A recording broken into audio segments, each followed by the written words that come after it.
नमस्कार, वीर से न्यूज 24/7 में आप लोगों का स्वागत है।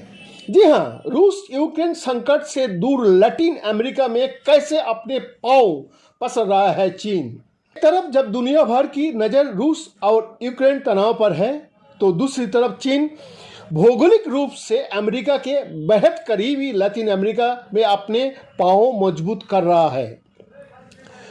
नाटो की मुद्दों को लेकर रूस ने यूक्रेन की सीमा पर अपने हजारों सैनिक तैनात कर दिए हैं और आशंका जताई जा रही है वो कभी भी यूक्रेन के खिलाफ सेना कार्रवाई कर सकता है। इस तनाव के चलते दुनिया भर की खासकर पश्चिमी मुल्क की नज़र यूक्रेन पर टिकी है।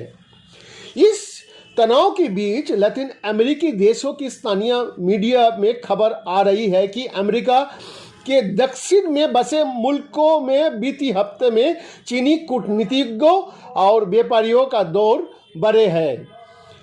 ऐसे भी खबर है कि कई केंद्रीय और दक्षिण अमेरिका देशों की सरकारों ने चीन की महत्वाकांक्षी बेल्ट रोड इनिशिएटिव में शामिल होने का समझौता किए है। साथ ही स्थानीय मीडिया में लैटिन अमेरिकी देशों के नेताओं को चीन दौरे के बारे में भी लिखा जा रहा है। हाल में अर्जेंटीना और इक्वेडोर के राष्ट्रपतियों ने अमेरिका के कूटनीतिक बहिष्कार के नज़रअंदाज कर शीतकालीन ओलंपिक खेलों का उद्घाटन समारोह में हिस्सा लिया और चीनी राष्ट्रपति शी जिनपिंग से मुलाकात भी की। अर्जेंटीना अंतर्राष्ट्रीय मुद्रा कोष से लिए कर्ज की भुगतान को लेकर अमेरिकी मदद के लिए चर्चा कर रहा है। इस बातचीत के बीच अर्जेंटीना का वामपंथी राष्ट्रपति अल्बर्टो फर्नांडिज ने फरवरी की शुरुआत में रूस और चीन का दौरा किया। उनके ये दौरे विवादों में रहे। अपने दौरे के दौरान उन्होंने अंतर्राष्ट्रीय मुद्रा कोष और अमेरिका पर देशों की निर्भरता कम करने का लेकर चर्चा में है। इक्वेडोर के राष्ट्रपति गुलामो लॉस मेंडोजा भी नशों की कारोबार कर रहे गिरोह से लड़ने के लिए अमेरिका की मदद चाहते हैं। वो भी कर्ज को लेकर चीन का साथ बातचीत कर रहा है। केंद्रीय अमेरिका से अमेरिका की तरफ बड़ी संख्या में जाने वाली प्रवासी यहाँ फैला नेशा का कारोबार और भ्रष्टाचार अमेरिकी विदेश नीति का सिरदर्द बना हुआ है।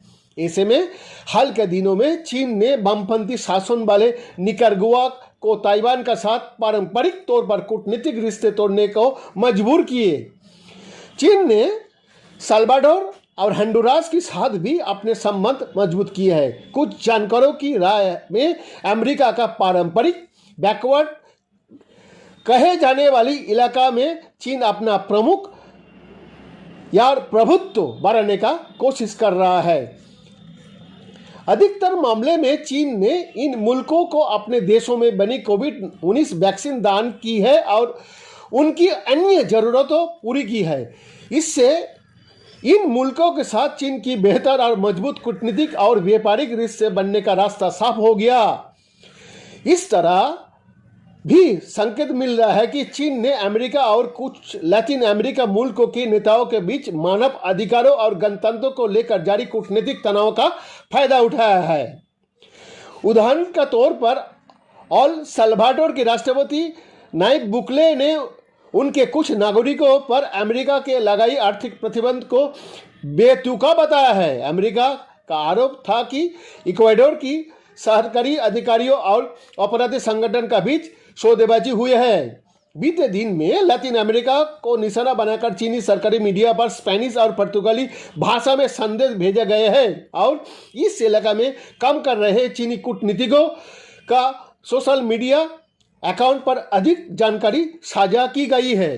साथ ही स्थानीय मीडिया में चीन को लेकर काफ़ी खबरों प्रकाशित हुए हैं।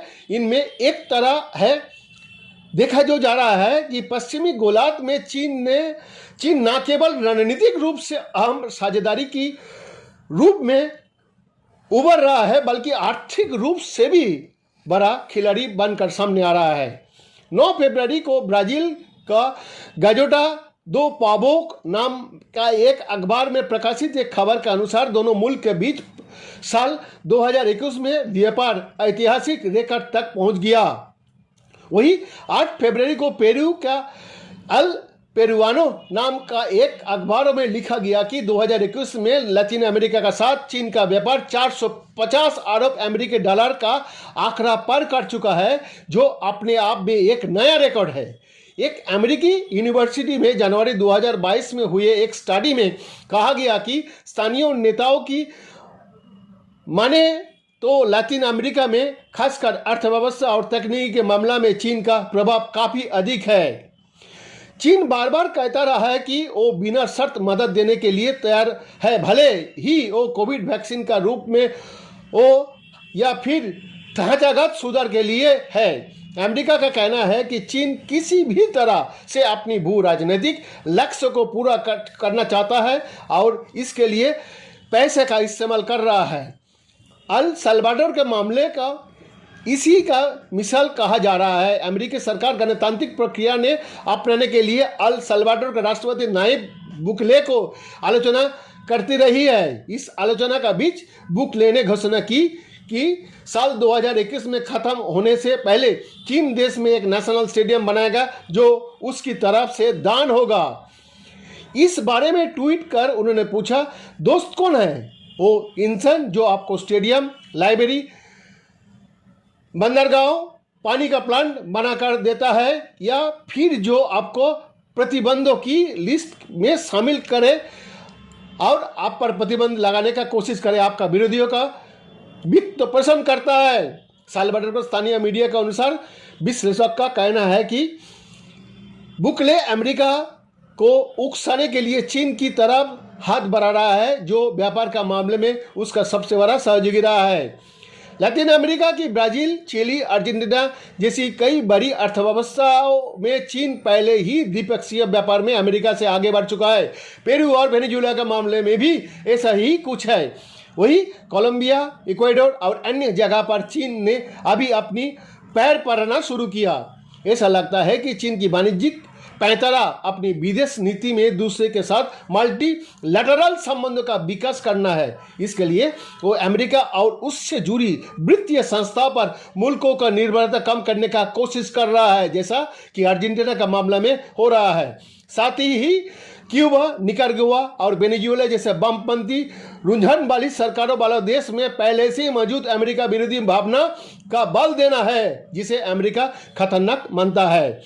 चीनी communist party of Latin American and Caribbean states जैसे क्षेत्रीय संगठन के साथ भी अपने रिश्ते मजबूत कर रहा है, जो मल्टीलैटरलिज्म पर यकीन करता है। इस संगठन का नेतृत्व फिलहाल अर्जेंटीना कर रहा है। इस संगठन ने चीन का बेल्ट रोड इनिशिएटिव का साथ तो करार किया है, बल्कि वेनेजुएला और क्यूबा के नेतृत्व वाली अमेरिका विरोधी LLBA के साथ भी समझौता किया है।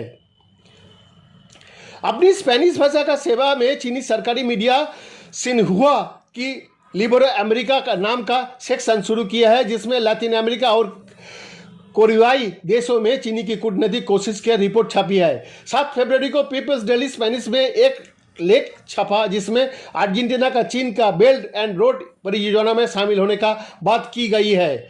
इसमें चीनी लैटिन अमेरिका जानकारों को हवाले से कहा गया ताकि ब्राजील, मेक्सिको और कोलंबिया, जो अब तक बेल्ट एंड रोड परियोजना का हिस्सा नहीं बना है, वो भी इस मौके का फायदा उठाने की कोशिश कर सके। बैद्यनाथ दास का रिपोर्ट 20 न्यूज़ 24 इंटू 7।